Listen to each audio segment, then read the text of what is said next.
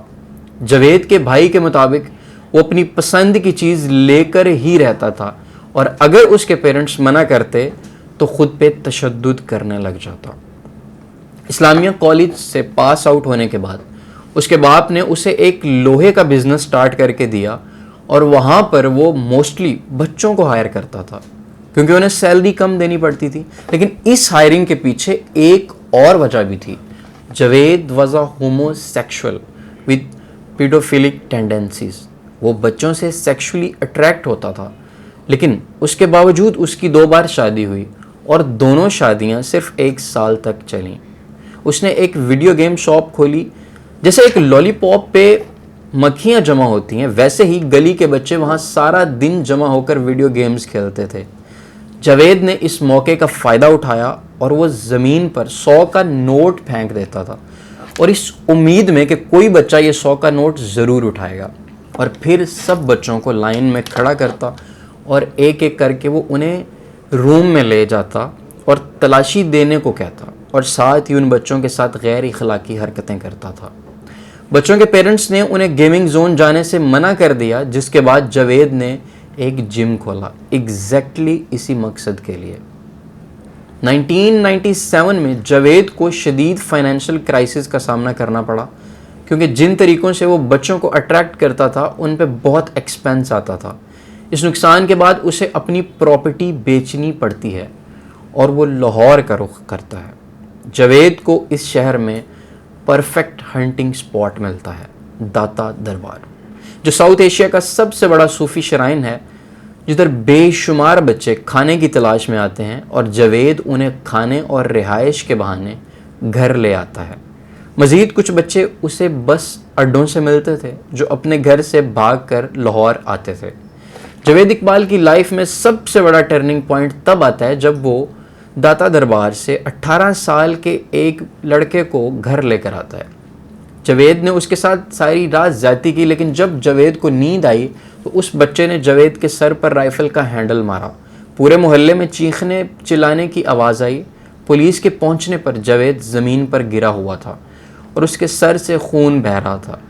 Inquiry کرنے کے بعد جاوید پر ریپ کا چارج لگتا ہے اور پولیس اسے سزا کے طور پہ 100 کوڑے مارتی ہے. اس مار پیٹ کے رزلٹ میں جاوید 22 دن کومے میں رہتا ہے. جاوید کی فیملی اس کے میڈیکل بلز دینے سے انکار کر دیتی ہے لیکن اس کی ماں ہوتی ہے جو اس کے لیے خوب آنسو بہاتی ہے.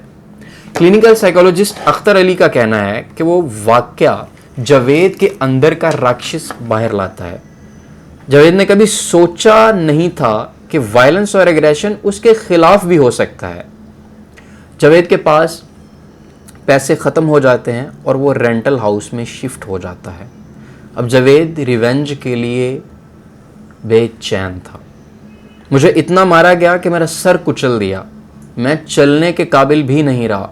میں نے یہ سب اس کے بدلے میں کیا ہے. میں 100 ماؤں کو رلاؤں گا بالکل جیسے میری ماں میرے لیے روئی تھی. مئی 1999 سے جاوید اپنے بدلے کا سلسلہ شروع کرتا ہے اور صرف 147 دن میں پورے شہر سے 100 بچے غائب ہوتے ہیں. سب سے پہلے وہ بچوں کی تصاویر لیتا ہے, پھر وہ انہیں باہر اچھا سا کھانا کھلاتا ہے, گھر واپس لانے کے بعد ان کے ساتھ زیادتی کرتا اور اینڈ پہ ان کے گلے پر چین باندھ کر مار دیتا. پھر ان باڈیز کو ایسڈ کے ڈرم میں ڈال دیتا تھا. یہ سب اس نے پورے 100 بچوں کے ساتھ کیا. پولیس کو یہ مکمل کنفیشن پیش کرنے کے بعد ان وکٹمز کی باڈیز کو آئیڈینٹیفائی کیا گیا اور پورے لاہور میں ماؤں کے رونے کی آوازیں تھیں. سڑکیں خالی رہنے لگیں اور ماں باپ نے اپنے بچوں کو اسکول جانے سے بھی روک دیا.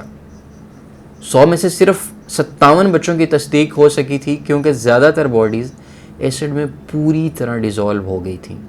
جاوید کا خود کو سرنڈر کرنا, جنگ کے دفتر آنا اور پولیس کو ثبوت کے ساتھ مکمل کنفیشن دینے کے باوجود وہ کورٹ میں اپنی انوسنس کلیم کرتا ہے. اس کے کلیم کے مطابق اس نے صرف اس لیے کنفیس کیا تھا تاکہ سڑکوں پہ رہنے والے بچوں کو اٹینشن مل سکے اور انہیں ایک اچھا ماحول دیا جائے. اس کے بعد جاوید اپنی سٹیٹمنٹ دوبارہ چینج کرتا ہے اور کہتا ہے کہ 20 لوگوں نے اس کے گھر آ کر ان بچوں کا قتل کیا اور وہ کسی کو نہ بچا سکا، جس کے دکھ میں آ کر اس نے یہ کنفیشن دیا۔ 9 مارچ کو جاوید نے اپنی سٹوری پھر سے چینج کر دی۔ وہ کورٹ میں کہتا ہے کہ ایکچوئل میں کوئی بچہ قتل ہوا ہی نہیں، یہ سب ایک پبلسٹی سٹنٹ تھا۔ کورٹ میں موجود جج ان تینوں سٹیٹمنٹس کو ریجیکٹ کر دیتا ہے۔ جج اللہ بخش کے سر پر پورے ملک کا بوجھ تھا، لوگ سارا دن ہڑتال کرتے اور انصاف کی آواز بلند کرتے تھے۔ جاوید کو وہ سزا سنائی جاتی ہے جو پاکستان کی تاریخ میں آج تک نہیں ہوا۔ جاوید اقبال کو مینار پاکستان لے جا کر اسی چین سے پھانسی دی جائے گی جس سے اس نے بچوں کا قتل کیا۔ اس کی باڈی کے 100 ٹکڑے کیے جائیں گے اور ان ٹکڑوں کو ایسڈ میں ڈبویا جائے گا۔ یہ سزا سن کر نہ صرف پورا ملک بلکہ انٹرنیشنل NGOs بھی الرٹ ہو جاتی ہیں۔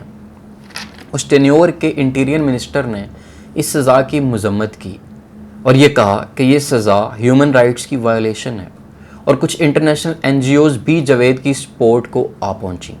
جاوید اقبال کے ڈیفنس لائر کو موت کی دھمکیاں آنے لگیں اور انہیں ریزائن کرنا پڑا، اور جاوید کو جو سزا سنائی گئی تھی وہ اب کنفرم ہو چکی تھی۔ 9 اکتوبر 2001 کو جاوید اقبال فل سیکیورٹی کے باوجود کوٹ لکھپت جیل میں مردہ پایا جاتا ہے۔